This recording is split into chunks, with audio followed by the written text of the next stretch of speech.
Have you noticed that no one makes fun of climate change policy? None of the late night comedy shows, SNL, nowhere at any time.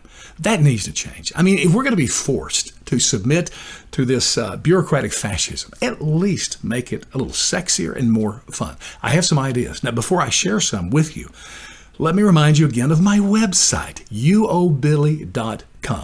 Please go there, go to the podcast page, find this podcast. In the comment box, leave me your ideas, please. Now, I'd start with a climate change calendar under the sexy part. Now, it would have some serious stuff, dates to remember and to celebrate, like Earth Day, Greta Thunberg's birthday. But here's where it gets sexy. I've always had a crush on AOC. Make sure there's a picture of her every page. In a bikini in the hot months, yes. Also in an evening gown, because she loves those balls and fancy parties. I would have her standing on the ocean shore. Let her hair loose and flowing in the pre-hurricane breeze. Hey, I would buy that calendar today. Now, this is a G-rated podcast.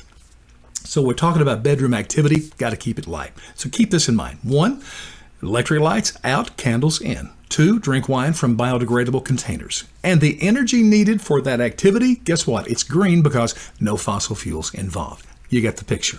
Now, the fun side, I'd start with this. It's common for people to identify themselves with their personal preferred pronouns. They put it on their business cards. Forget this. Scratch this. Cancel this. Pronouns, they are not an existential threat to humanity like climate change is. Here's what needs to be on your business cards and what you need to identify yourself as. Ready? You need to give your personal carbon footprint. Now, here's why that would be fun.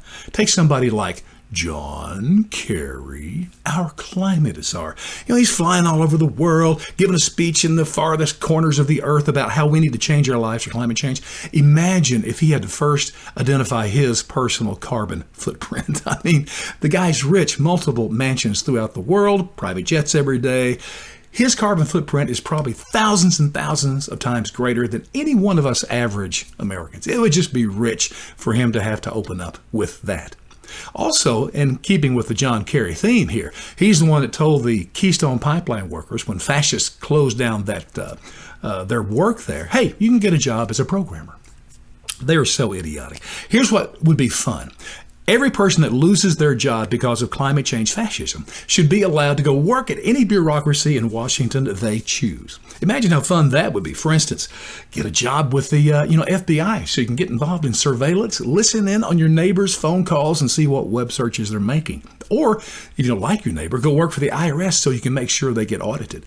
I think I'd work for the CIA. I'm going to fly all over the world, hanging out with rich people, spying on people, and staying at the fanciest hotels, all at taxpayer expense. Listen, we can make some fun out of this. And one last thought. There needs to be some attaboys. Like for me, I'm bald, which means I don't buy shampoo. It also means I walk around more aerodynamically efficient than you with a big head and nasty hair. So I'm using less calories, eating less food. You get the point. We just need to make this whole climate change policy business more sexy and fun.